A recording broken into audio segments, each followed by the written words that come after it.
Alors nous te prions ce soir de parler encore au cœur de tout un chacun de nous, instruire chacun de nous selon le bon plaisir de ta volonté et disposer nos cœurs à t'obéir afin que Seigneur, ta parole devienne vie en nous. Puisses-tu bénir, ô Dieu bien-aimé, tes paroles qui seront lues pour nous ce soir. Que par ta grâce, toi-même, tu nous en donnes un contexte et que le Saint-Esprit, le surnaturel, fasse que ces paroles deviennent vie. Ainsi, nous nous livrons à toi et nous nous abandonnons à toi. Comptons sur toi seul, Dieu, jusqu'à la fin de ce service. Au nom de Jésus-Christ, nous le prions. Amen. Amen. Que le Seigneur vous bénisse. Amen. Nous allons nous tenir debout pour lire la parole. Au nom de l'Enfant Thessaloniciens, le chapitre 13.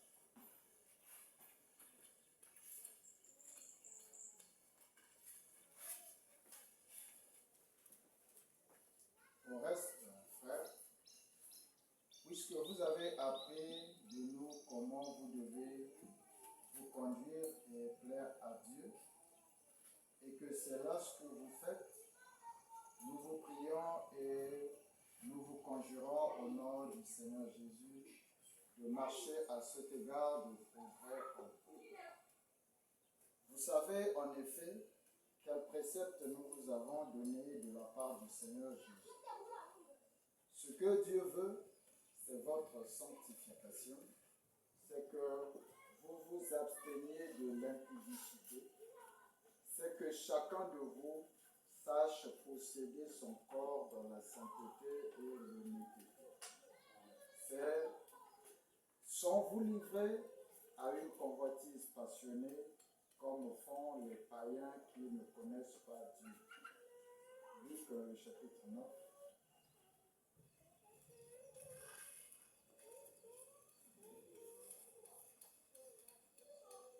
Nous sommes au verset 23. Puis, il dit à tous, si quelqu'un veut venir après moi, qu'il renonce à lui-même, qu'il se charge chaque jour de sa croix et qu'il me suive. Car celui qui voudra sauver sa vie la perdra, mais celui qui la perdra à cause de moi la sauvera. Terminons dans le Proverbe 18.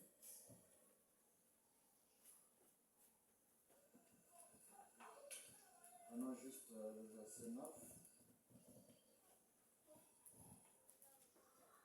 Celui qui se relâche dans son travail est frère de celui qui détruit.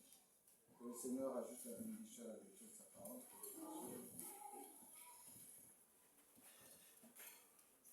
Que le Seigneur bénisse tout un chacun. Amen. Amen. Amen. Nous sommes encore dans la joie de nous retrouver dans la maison du Seigneur. Le prophète disait que c'est toujours un privilège pour nous, une grâce que le Seigneur nous accorde de venir dans sa maison. Parce que venir dans sa maison, ce n'est pas seulement n'a pas seulement un effet naturel, nous sommes venus, on a écouté la parole et on est parti. Mais le plus particulier ou la chose la plus principale, quand nous venons dans la maison du Seigneur, c'est que le surnaturel fait quelque chose pour nous. Amen. Amen. Juste venir dans la maison de Dieu, si nous y venons avec les bonnes dispositions du cœur, le Seigneur fait toujours quelque chose pour nous. Bien que parfois nous ne le constatons pas instantanément, mais quelque chose est en train de se produire en nous. Parce que personne ne peut venir auprès du Seigneur et repartir tel qu'il est. Quelque chose se passe toujours dans la personne. Alors le prophète nous enseigne que lorsque vous venez de la maison de Dieu, faites attention, soyez toujours disposés à recevoir quelque chose de Dieu. Ayez votre esprit fixé sur le Seigneur, parce que quand vous rentrez, vous ne pouvez pas sortir. Soit vous devenez meilleur, ou vous serez pire que vous ne l'étiez en rentrant. conscient quand on vient de la maison du Seigneur, nos pensées doivent être fixées sur le Seigneur. Amen. Amen. Nous tous sommes toujours sur notre sujet, être participants de la nature divine. Quand on est participant de la nature divine et qu'on en a la conscience, on sait que moi je suis fils de Dieu, cela m'appelle à une responsabilité. C'est-à-dire qu'il y a une conduite que je dois avoir par rapport à ce qui est en moi. Et lorsqu'on reconnaît réellement ce que l'on est, moi je suis participant de la nature divine, c'est-à-dire je suis une partie de Dieu, alors il devait y avoir un sérieux encore plus grand dans ma vie. Amen. On disait que lorsque vous devenez sérieux avec Dieu, alors Dieu aussi devient sérieux avec vous. Lisons d'abord dans la brochure les mémoriaux de Dieu ont fait leur preuve. Au paragraphe 54, Frère Branham dit ceci. Quand vous venez à Christ, si vous ne pouvez pas vous livrer carrément et totalement et venir à Christ, ne venez pas du tout. Mais lorsque vous désirez vraiment être un chrétien, distinguez-vous. Faites-en une réalité. C'est ce que Dieu veut que vous soyez. Et ça va démontrer, vos œuvres vont démontrer ce qu'est votre caractère. C'est aux œuvres que vous faites qu'on reconnaît votre caractère. Amen. Amen. Si Frère Branham est en train de nous dire que lorsque nous venons à Christ, on doit être sérieux avec ce qu'on fait et on doit le faire réellement. Au début, il parle aux hommes d'affaires. Il dit aux hommes d'affaires que si vous faites quelque chose, faites-le bien. Si vous ne pouvez pas bien le faire, il dit alors ne le faites pas. Amen. Dans une autre brochure, il parle de Ruth et de Orpah, que Naomi cherchait à laisser dans leur pays à Moab pour qu'elle reparte chez elle. On a dit que Orpah, quand elle a vu ce qu'il y avait, ce que ça impliquait de suivre Naomi, elle savait qu'en Israël, il y a des conditions qu'il fallait respecter. Il y a un mode de vie qu'il fallait suivre qu'elle n'avait pas, qu'elle ne supporterait pas. Elle a pris la décision de rester. Mais Ruth a pesé les pour et les contre et elle a trouvé que bien qu'il y avait une panoplie de lois à respecter, il y avait beaucoup de choses à respecter là-bas, mais elle avait senti que ça en valait la peine. Alors, l'amour qu'elle avait pour Naomi a fait qu'elle accepte de tout son cœur de suivre Naomi. Alors, Frère Branham dit, lorsque vous venez à Christ, décidez-vous réellement de le servir. Sinon, faites comme Orpah, abandonnez et laissez le Seigneur avancer avec ceux qui peuvent avancer avec lui. Mais lorsque vous venez au Seigneur, vous décidez de servir le Seigneur, vous devez être sérieux avec ce que vous faites. Parce que sinon, vous n'avancerez pas. Amen. Amen. Pour que vous puissiez avancer, vous devez être sérieux avec ce que vous faites et vous devez l'aimer.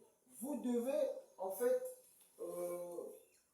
avoir sur votre cœur le but que vous avez à atteindre et y fixer vos regards. Amen. Amen. Toujours dans notre sujet, nous sommes en train de parler de savoir posséder son corps dans la sainteté. Nous sommes en train de parler donc de la discipline. La discipline, le mot discipline vient en fait du mot disciple. C'est disciple qui a donné naissance au mot discipline. Or, un disciple, c'est quoi? C'est qui? Un disciple, c'est pas seulement un apprenant. Ce n'est pas seulement quelqu'un qui vient apprendre quelque chose auprès d'un maître, mais un disciple, c'est quelqu'un qui vient suivre un modèle. Amen. C'est quelqu'un qui suit un modèle, qui applique au quotidien, c'est-à-dire chaque jour, ce qu'il voit son maître faire et ce qu'il entend de son maître. Amen. Il y a ce que le maître dit et ce que le maître fait et on l'applique quotidiennement. C'est ça un disciple, c'est quelqu'un qui vient et regarde, ah, le maître fait comme ça, le maître fait souvent comme ça, il fait souvent comme ça. Alors lui aussi, chaque jour, il applique ces choses-là dans son quotidien. Donc, la discipline, c'est donc la capacité de faire les mêmes choses constamment et sans relâche. Répéter les mêmes choses sans se relâcher. C'est ça en fait la discipline, être capable de faire les mêmes choses. Je suis discipliné, j'aime faire ces choses-là et voilà comment je les fais ça. Amen.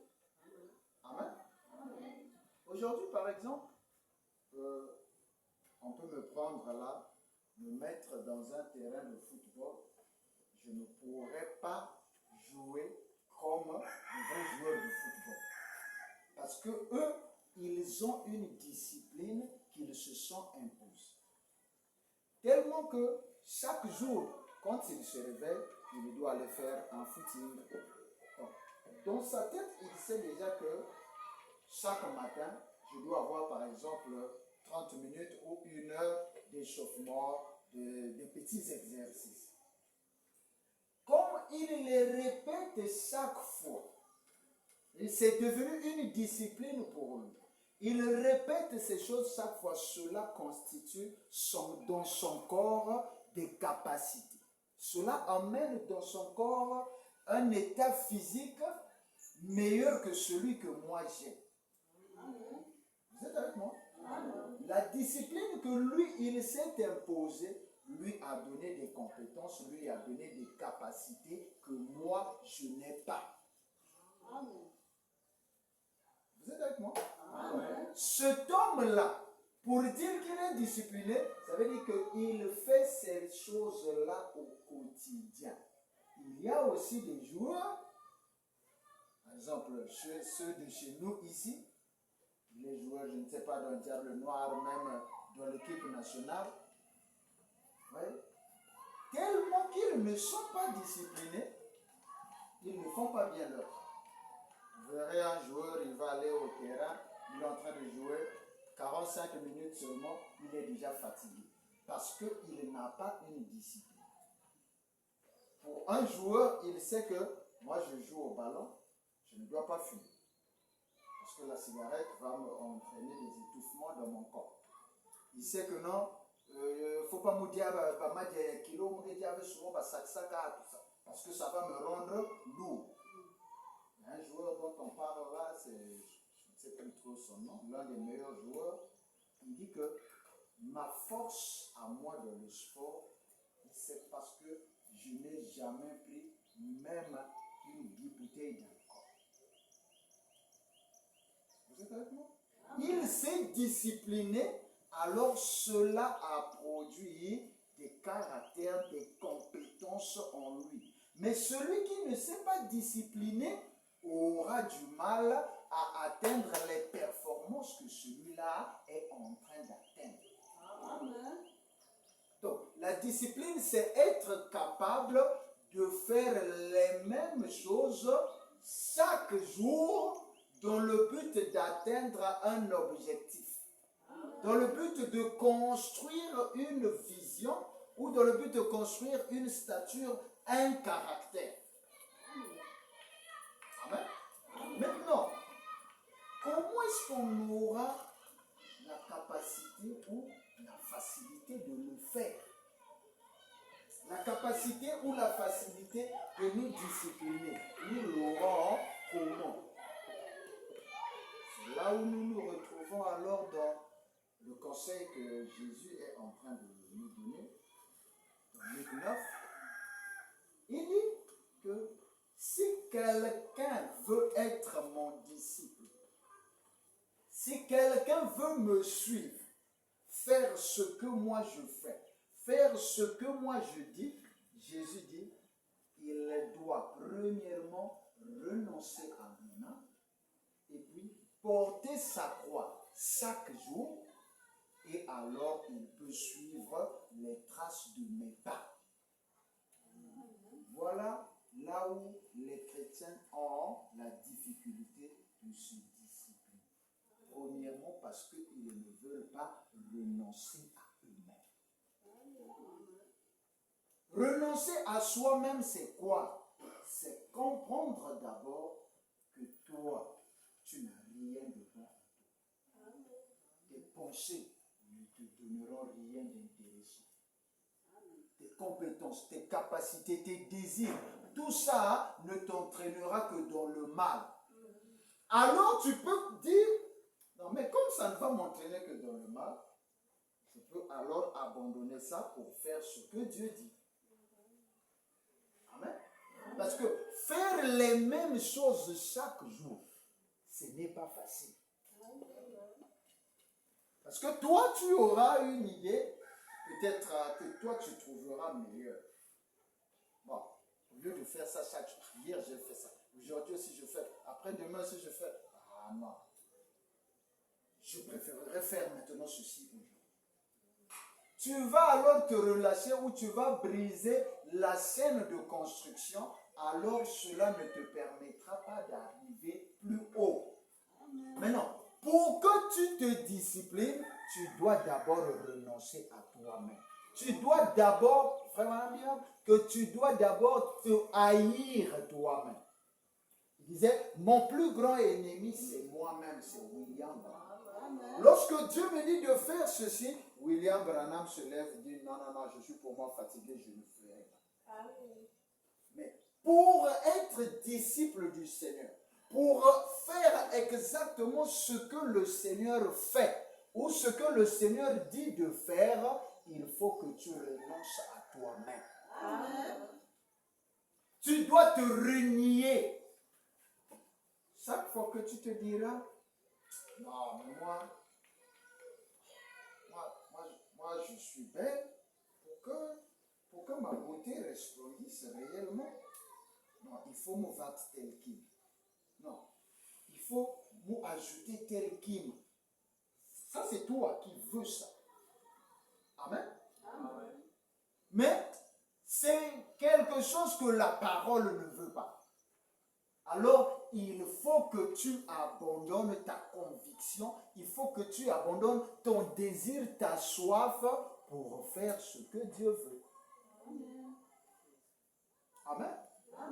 Si tu ne peux pas renoncer à toi-même, si tu ne peux pas abandonner ta pensée, tu ne peux pas abandonner ta volonté, tu ne pourras pas te discipliner. Amen. Amen. Amen. L'élève peut venir, par exemple, à l'école. On met un exercice, par exemple.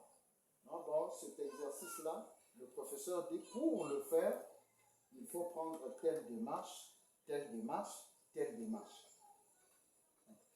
Cet enfant-là, s'il dit non, monsieur, moi je ne ferai pas comme toi tu veux, moi je veux faire à ma manière, à moi, il risquera de se bloquer quelque part. Vous êtes avec moi? Lui, il a une volonté, il a une idée. Oh, monsieur, mais ça, toi tu veux qu'on fasse? Non, moi je peux faire comme ça. Or, un disciple, il copie exactement ce que le maître dit. Or, pour faire ce que le professeur est en train de dire, il faut que l'enfant puisse d'abord se rendre compte que non,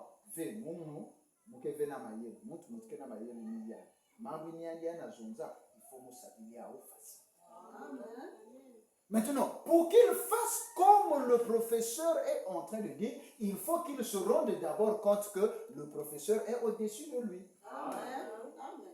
Voilà pourquoi, si un élève ne peut pas avoir confiance dans son enseignant, cet enfant-là ne réussira pas.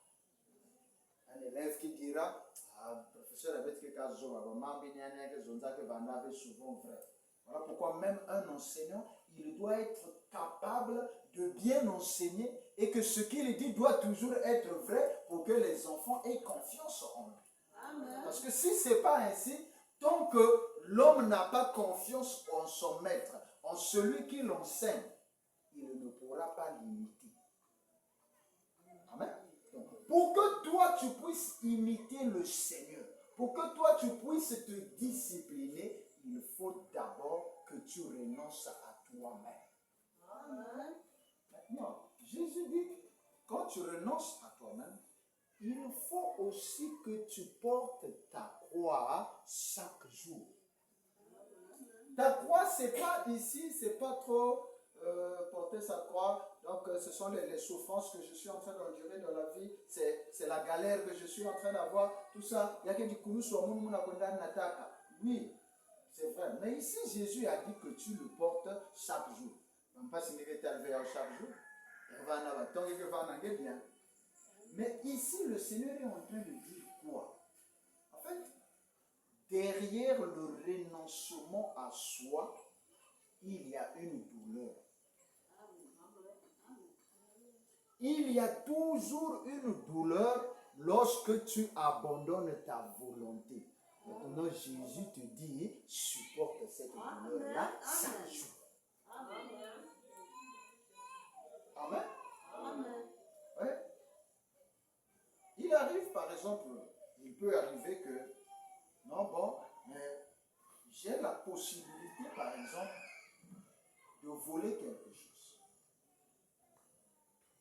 J'ai des difficultés à la maison, je n'ai pas de quoi manger. Maintenant, je me retrouve dans une position où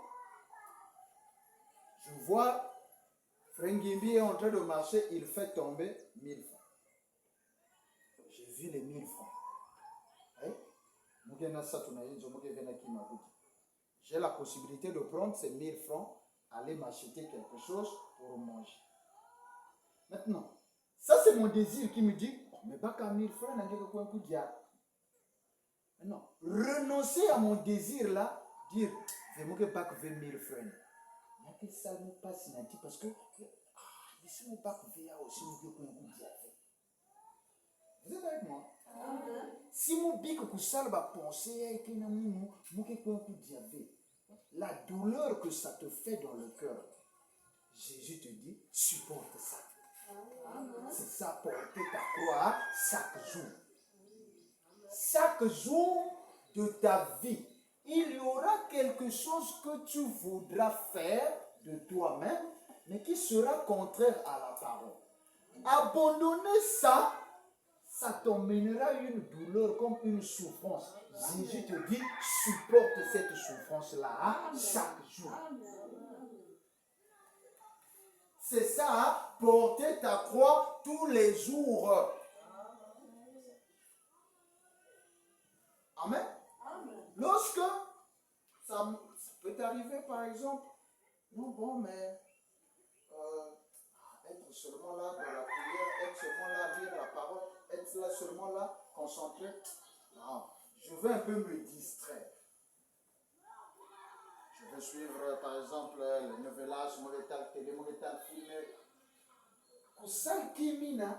Ça va me procurer un plaisir. Amen. Ça va me procurer un plaisir. Ça va me donner une joie, une satisfaction. Amen. Mais refuser de faire ça, ça va me faire mal. Tu vois, dans Salama qui moussi, Bien à sentir, ça te moussalia. La parole aussi interdit ça. Si vous salvez, tu vois, il y a un manque là. Tu sens que ça va me manquer. Ah non, si vous salvez, il y a que ça me passe. Jésus te dit, supporte ça. Donc, ne te dis pas que vivre la parole sera facile. Que refuser ma volonté, ça sera facile. Non, ça sera difficile. Ça sera très difficile pour toi.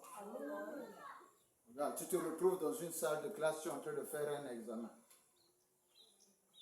L'autre va me passer un des sujets ou va me passer un de solution. Bon, parce que Frère Branham te dit, les chrétiens ne trichent pas. C'est ça, non? Il dit, lorsque vous partez à l'école, ne regardez pas sur les copies des autres, mais dites aux parents à la maison de prier pour vous.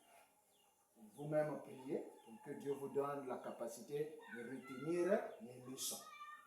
Maintenant, tu te retrouves là en classe. Tu n'as pas la solution. Mais tu vois que l'autre a la solution. Refuser de copier. Tu sais que tu vas même échouer. Vous êtes là? C'est ta croix. Tu dois la porter. Tu n'as pas lu tes leçons. Tu n'as pas compris ton cours. Tu te retrouves là, tu n'as pas la solution. Amen. Je vais échouer, mais ce sera une douleur. Oui, tu es chrétien, tu es chrétienne. Porte ta croix chaque jour. C'est ça ce que ça signifie. Pour que tu puisses te discipliner, il faut que tu renonces d'abord à toi-même.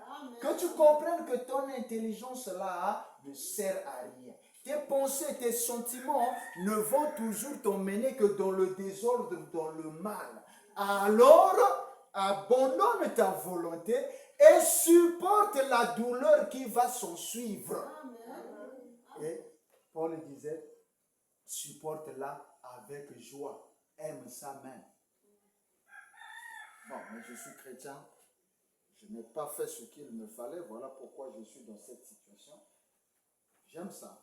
Prochainement, je vais m'appliquer pour ne plus tomber dans les mêmes situations. Et ça, tu dois le faire chaque jour. Et tu dois le faire sans te relâcher.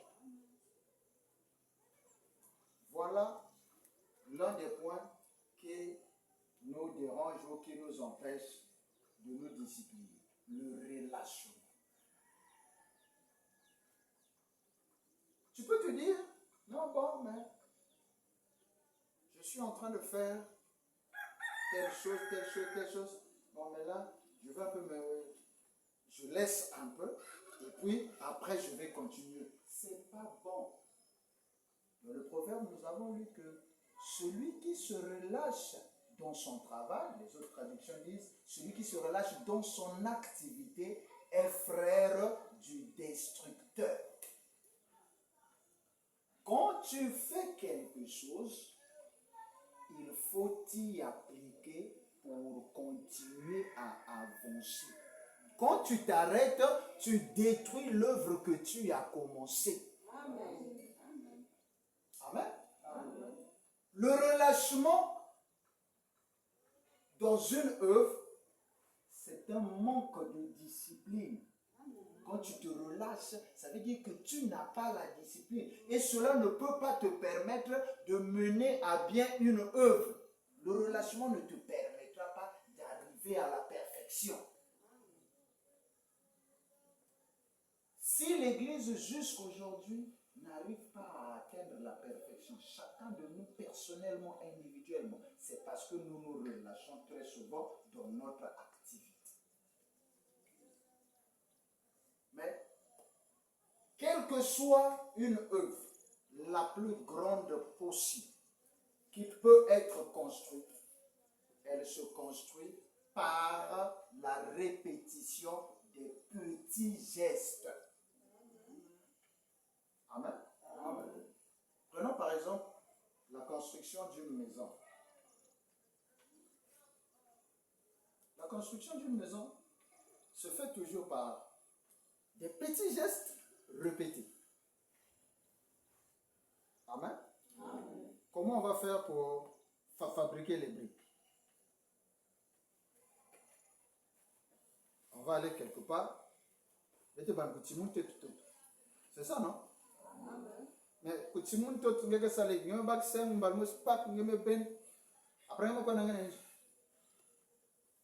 tu vas répéter le même geste plusieurs fois. Tac, tac, mais pour tout geste, ça va être c'est seulement un petit geste. Hein? Il y a geste avant qu'on a changé. Il y a que Kaï. Je fais ça. Soit tu c'est le même geste que tu fais. Mais plus tu es en train de le répéter, plus tu as Vous êtes là? Amen. Mais il faut que tu te disciplines dans ce geste-là. Ça veut dire il faut que tu le répètes chaque fois. Si ça bon, je suis fatigué, je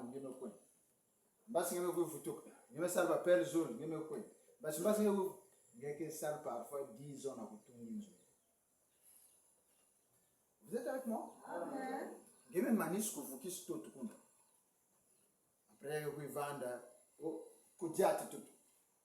Mais quand tu vas marcher sur ta terre là, c'est pas que tu après, non. Mais ça là quel geste? Quand vous dites que vous avez mais moi, je geste que ça kaya fieti. Il y a ça que Toto se compacter comme bien ensemble. Parce que si tu veux bien, tu veux bien. Les gens qui salva brique, les gens qui vous êtes avec moi? Mais les gestes c'est des petits gestes que tu fais. Tu es seulement là en train de marcher. Donc tu vois que non, tu es seulement en train de marcher. Mais le fait juste de marcher sur cette boue-là, sur cette terre-là, ça consolide cette terre. Ça fait que mélange Kuma plus homogène. Vous êtes avec moi? Amen. Après que j'ai fait ça, il faudrait en arriver au moment de faire les briques. Tu prends un moule, tu prends un peu de terre, tu mets, tu compactes, tu mets bassiste. Mais si tu fais ça une fois, tu n'auras pas la solution.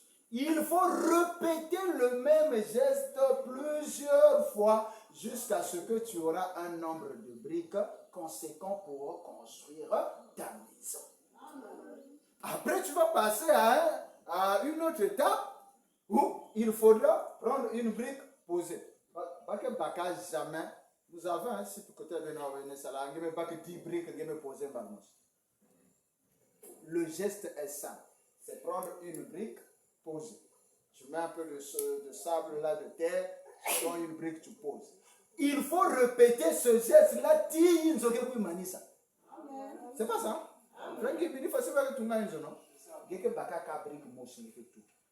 Jamais non. Mettre maçon, donc 10 briques à la 0, tu peux pas faire ça. C'est juste des petits gestes que tu fais, mais jusqu'à construire parfois une maison en étage. Amen. Amen. Mais il ne faut pas se relâcher. Si tu te relâches, alors ta maison n'avancera pas. Il faut répéter les mêmes gestes plusieurs fois. Les scientifiques disent que la répétition, c'est la mère des sciences. C'est en répétant les mêmes choses plusieurs fois que l'on devient maître dans un domaine. Plus tu as fait la même chose, plusieurs fois, tu acquiers l'expérience et tu deviens un maître. Amen. Mais le problème, c'est que tu ne dois pas te relâcher. Oui? Lorsque nous avons cru, lorsque nous sommes venus au Seigneur, lorsque le Seigneur nous a fait grâce de recevoir le Saint-Esprit dans nos cœurs, oui, nous nous avions une volonté. Nous avions un désir, une soif.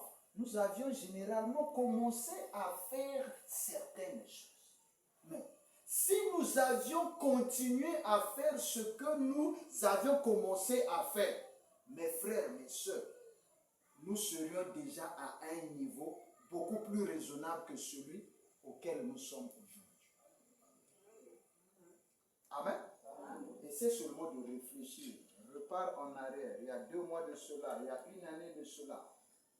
Quand le feu là a brûlé dans ton cœur, il y a des choses que tu faisais. C'est la façon que tu avais commencé à prier là. Si tu avais continué à prier comme ça jusqu'aujourd'hui, tu serais déjà à un niveau très avancé. Le zèle que tu avais, la joie que tu avais, qui te poussait à venir même à l'église en courant. Si tu avais continué à venir à l'église comme ça, tu serais déjà beaucoup plus spirituel que tu ne l'es aujourd'hui. Mais souvent, qu'est-ce qui arrive? On se relâche. Tu t'étais dit que non, bon, mais moi je ne ferai plus ça, je ne ferai plus ça, je ne ferai plus ça. Tu as commencé. Oh, bon, non, ça c'est pas la parole, je ne fais pas. Ça c'est pas bien, je ne fais pas. Ça c'est pas bien, je ne fais pas. Tu ne fais pas, tu ne fais pas. Tu es allé, après tu as vu un frère, tu as vu une soeur qui fait ces choses. Et après tu lui demandes même, oh, mais frère, mais toi tu es dans la parole, mais pourquoi tu fais ces choses-là? Oh frère, mais tu ne sais pas qu'il donne des explications. Et toi aussi, en écoutant ce qu'il dit pour se justifier, tu as changé de position. Merci. Amen. Amen. Quelqu'un qui s'est à l'église chaque mercredi, chaque vendredi. Dimanche, tu es là toujours à l'église. Et tu viens, à un moment donné, tu commences à... Oh, mais frère, mercredi, nous sommes à l'église. Oh, il est à l'église maintenant. Oh, mais vite, comment on est spirituel. Quand on est spirituel, on n'est plus obligé de venir à l'église. Et le Saint-Esprit à l'intérieur, c'est l'enseignant intérieur. Tellement qu'il bouillonne dans mon cœur. Donc même si je ne viens pas à l'église, l'Écriture dit, vous serez enseignés de Dieu. Or que Dieu est dans mon cœur, il m'enseigne. Ah bon, c'est comme ça. Jour, mercredi, je suis fatigué, il tout gagne ça me dit que l'église, frère Gimbi que vous avez l'église, chaque mercredi, mais il est spirituel. D'accord, moi aussi je le fais.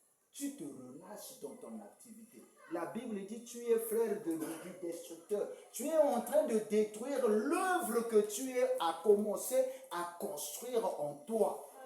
Cette œuvre-là que tu es en train de construire, c'est une maison. Pour avoir la foi, il faut que tu sois rempli du Saint-Esprit. Mais pour que la foi se développe pour devenir une vertu, il faut que tu fasses des choses quotidiennement. Chaque jour que tu répètes les mêmes choses. Amen. Chaque mercredi, on va à l'église. Chaque mercredi, tu répètes ça. Chaque vendredi, on va à l'église. Chaque vendredi, tu répètes ça. Quand tu te relâches, tu désolidarises la chaîne, tu coupes la chaîne. Amen. Amen. Alors, reviens à ton premier amour. Souviens-toi de ce que tu étais en train de faire. Souviens-toi de comment tu étais en train de marcher. Ne regarde pas les frères et les sœurs. Amen. Amen. Lisons un peu Romains le chapitre 12. Mais je vais le lire dans une autre version. Je ne vais pas lire dans Louis Seban. Louis Seban dit, je vous exhorte, frères, à offrir par les compassions de Dieu, à offrir vos corps comme un sacrifice vivant, agréable à Dieu, tout. Moi, je lis dans la traduction parole vivante. Ici, je trouve que c'est un peu plus clair. C'est un peu plus facile à comprendre. Donc, Romains chapitre 12, à partir du premier verset. Il dit ceci. Je vous demande donc, frères, à cause de la bonté que Dieu vous a témoignée, de lui offrir, de lui sacrifier votre être tout entier.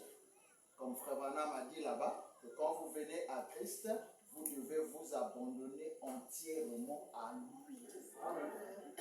Amen. Il dit que votre corps, vos forces et toutes vos mentalités soient mis à sa disposition comme une offrande vivante. Il dit, sainte et qui plaise à Dieu. C'est là le culte spirituel qui a un sens, un culte logique, conforme à ce que la raison vous demande. Dans le verset 2, là-haut il dit dans 8 secondes, ne vous conformez pas au siècle présent, mais soyez transformés par le renouvellement de votre intelligence. Parole vivante dit, ne vous coulez pas simplement dans le moule de tout le monde. Ça veut dire, bon, les frères de l'église, mais toutes les sœurs font comme ça, non? Mais moi aussi je peux faire ça. Non. Il dit, ne vous coulez pas simplement dans le moule de tout le monde. Si vous vous coulez dans le moule de tout le monde, vous aurez les mêmes résultats que tout le monde. Amen. Amen. Si on prend un moule de briques, ici j'ai constaté des briques ici là, hein, avec briques, mais net na moi étoile net na moi qui mosi na kati, hein, moi du boule mosi ya fort mosi ya boule na kati. Il y a que moule spécial et facile. Si on a cela pour joie, résultat ina brique ya facile, il faut que sauce moule ya marqué. Si le bac à moule et bas tu que c'est là, tu ne pourras pas voir ce genre de trucs. Vous êtes avec moi? Non, bon, mais je vois tous les jeunes frères, toutes les jeunes soeurs ont des Android. Maintenant, on a pas Android, d'abord, on a chaque fois on a WhatsApp. Attends, mais tu ne peux pas être une soeur aujourd'hui si il y a TikTok. Donc, il faut que nous vendions aussi sur TikTok, il faut que nous vendions sur Facebook. Ne te coule pas dans le moule de tout le monde. Ne fais pas ce que tout le monde fait. Il dit, ne conformez pas votre vie aux principes qui régissent ce siècle. Il dit, ne copiez pas les modes et les habitudes du jour. Laissez-vous plutôt entièrement transformer par le renouvellement de votre mentalité. Votre mentalité se renouvelle par la parole. Ce que tu apprends de la parole, c'est ça que tu dois appliquer dans ta vie et non ce que tu vois les autres frères et sœurs faire. Si la parole dit gauche, mais un autre frère, une autre sœur fait droite, non, tu n'as pas à la suivre. Ce n'est pas parce que c'est une sœur dans l'église, elle est plus ancienne que toi, ce n'est pas parce que c'est même le pasteur. Non. Si la parole ne le dit pas, je ne le fais pas. Amen.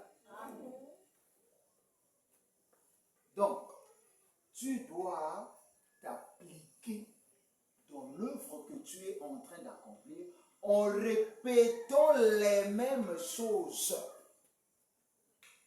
Là, Paul est en train de dire que ce que Dieu veut, c'est que toi et moi, chacun personnellement, nous sachions posséder nos corps dans la sainteté. Ça veut dire que nous puissions nous discipliner.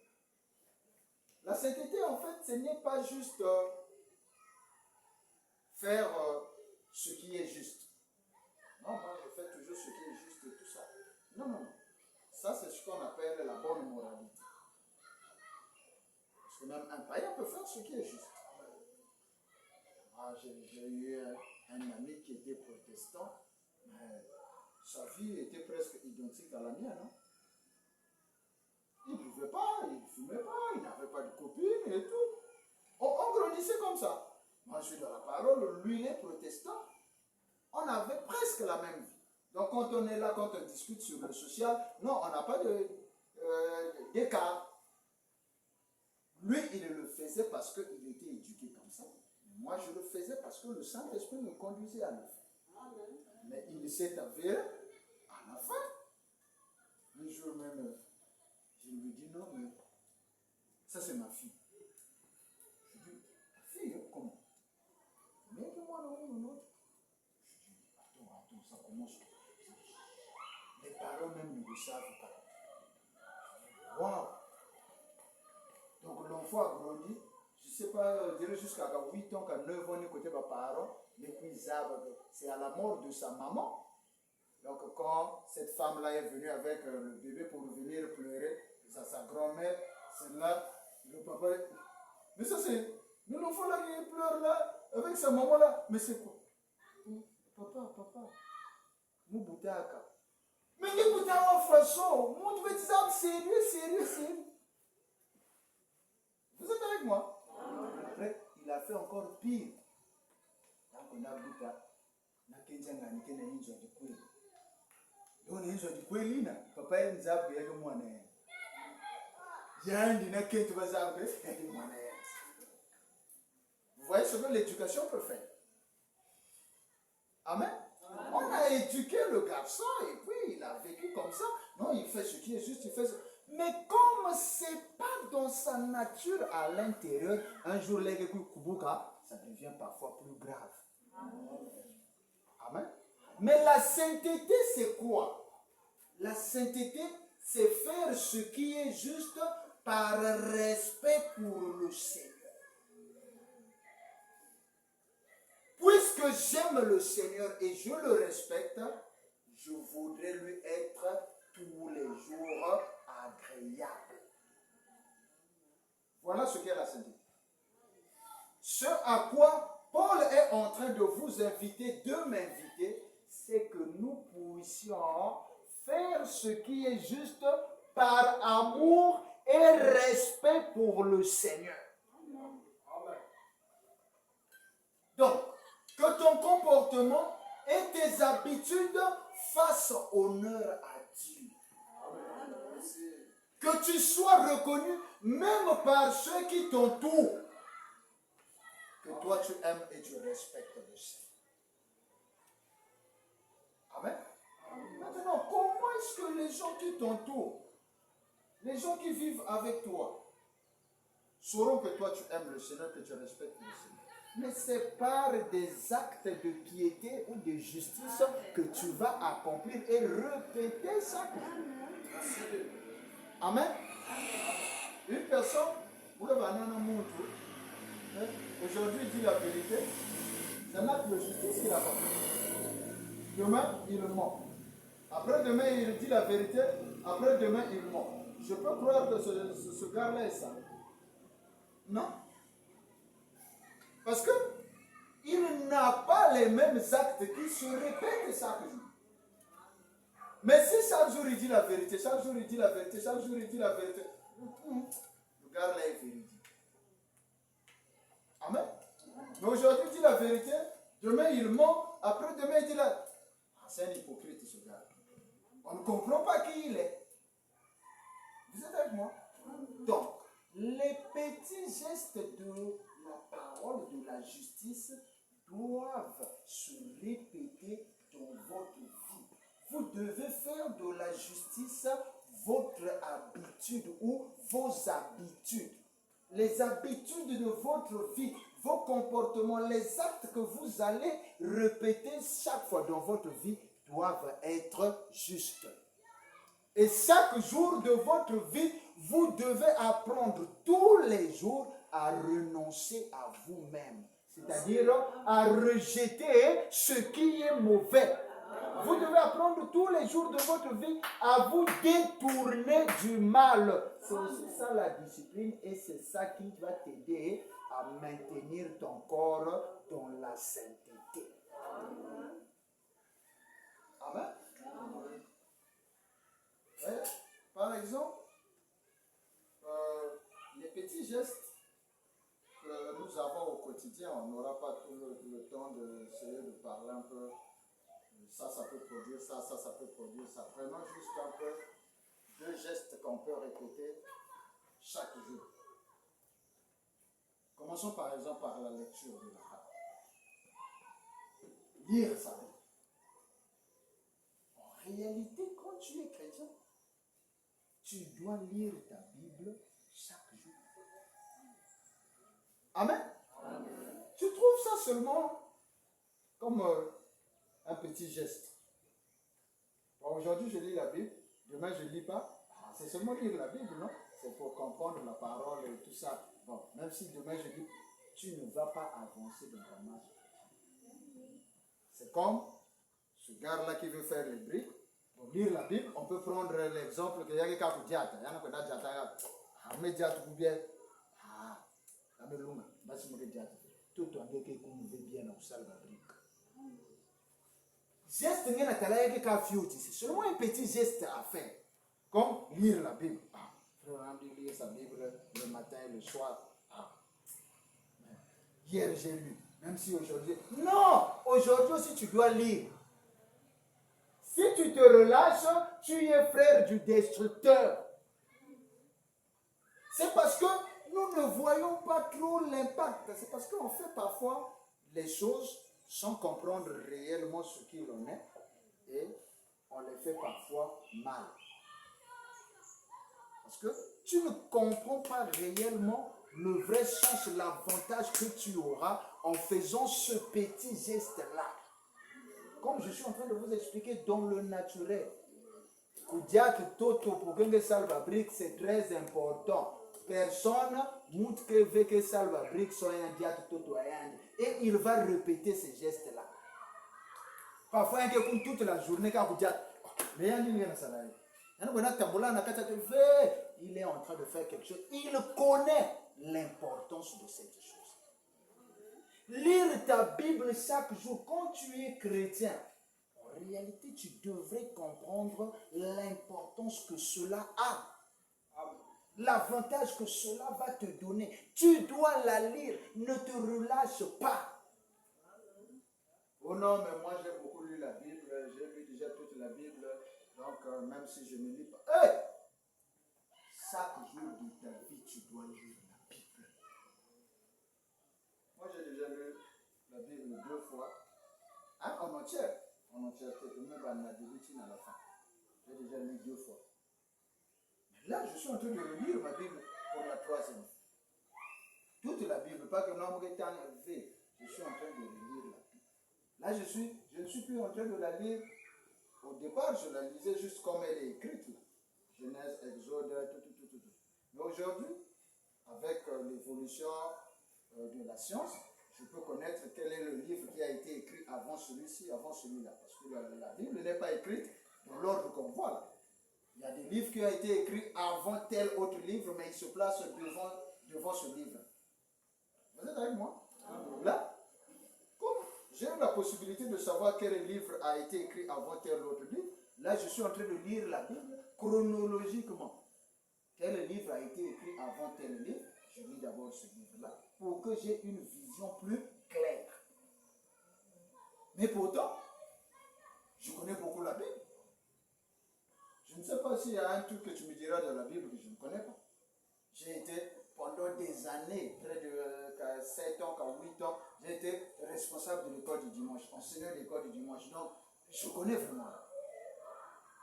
Mais, ça ne m'empêche pas de lire la Bible chaque jour. Amen.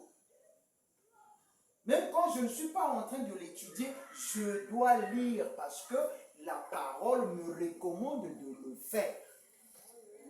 Ce que le maître me dit de faire et ce qu'il fait, je dois imiter cela pour que j'arrive au niveau où il veut que j'arrive. Si Jésus qui était la parole, il lisait la parole. Alors combien plus forte raison toi et moi? Amen. Amen. Disons un peu ça.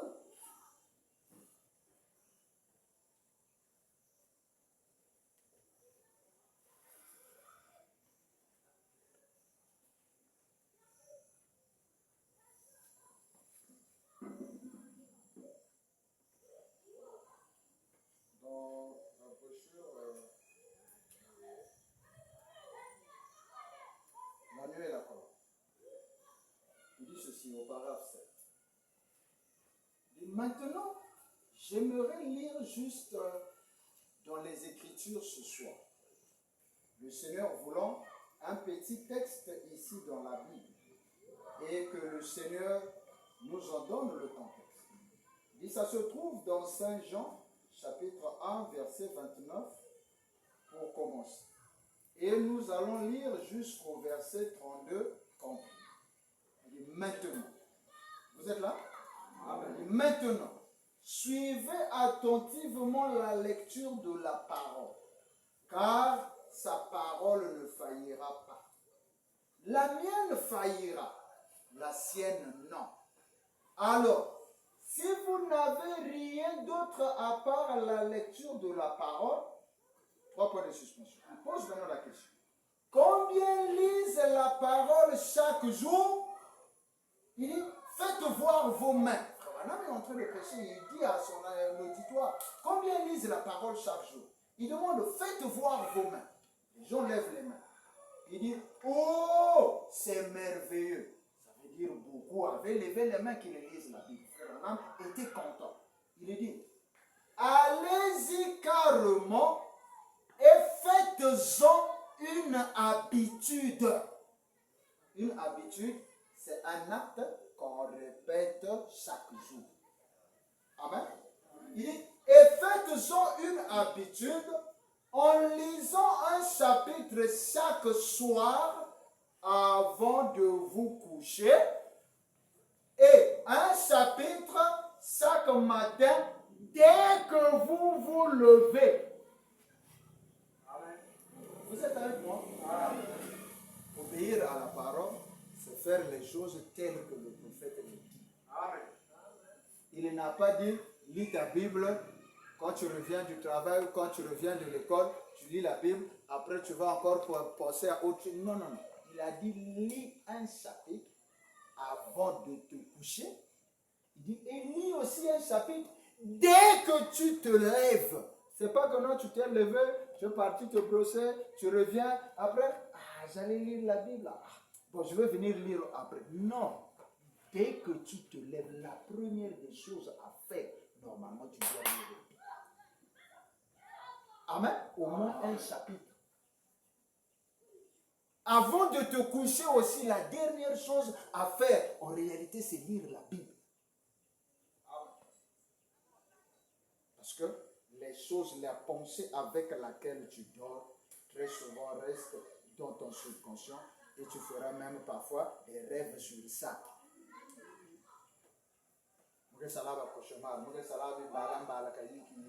Moi, je te dis, lis ta Bible chaque soir avant de te coucher. Amen. Et ne lis pas seulement net roman, non. Rentre dans ça. Tu es en train de réfléchir sur ce que tu es en train de lire et tu es en train de prier le Seigneur qu'il fasse à ce que tu lis là devienne vie en toi. Lis la parole de Dieu comme ça. Cela changera ta vie. Amen. Faisons une habitude. Mon frère, on va en faire une habitude, mais attends, c'est seulement lire. Maintenant, ça va produire quoi? D'accord. Prenons avoir soif de la vie. Avoir soif de la vie du 11 juin 58. Paragraphe 13. Paragraphe 10. Maintenant, j'aimerais juste lire quelque chose dans la Bible. Là-bas, il a dit qu'on en fasse une habitude, hein, qu'on lise la Bible chaque jour, chaque matin, chaque soir avant de se coucher. Il dit, ici maintenant, il dit, maintenant, j'aimerais juste lire quelque chose dans la Bible. J'aime vraiment la lecture de la parole. Ça, c'est Frère Branham, notre prophète. C'est celui que nous devons imiter. C'est ça, non? Amen. Il dit, vous savez, le Saint-Esprit se nourrit de la parole. Alors toi, tu as le Saint-Esprit en toi. Tu es en train de nourrir ton corps là de l'eau, des arachides, de la nourriture et de ceci. Mais le Saint-Esprit, tu le nourris de toi. Non, bon, aujourd'hui je suis trop fatigué, je ne vais pas lire la parole. Tu es en train de lire Saint-Esprit, tu es en train de dire Saint-Esprit, vous bien là, grâce à toi. Mais est-ce que tu peux faire ça pour ton corps? Tu prends soin de ton corps, mais le Saint-Esprit qui est en toi, tu n'en prends pas soin. Il dit, le Saint-Esprit se nourrit de la parole. Jésus a dit, il est écrit que l'homme ne vivra pas de pain seulement, mais de toute parole qui sort de la bouche du Dieu. Et si vous la prenez simplement chaque jour, non pas simplement par routine, c'est-à-dire pas simplement que la Bible parce qu'il faut que y a une routine. Il dit non, pas comme ça. Il dit mais.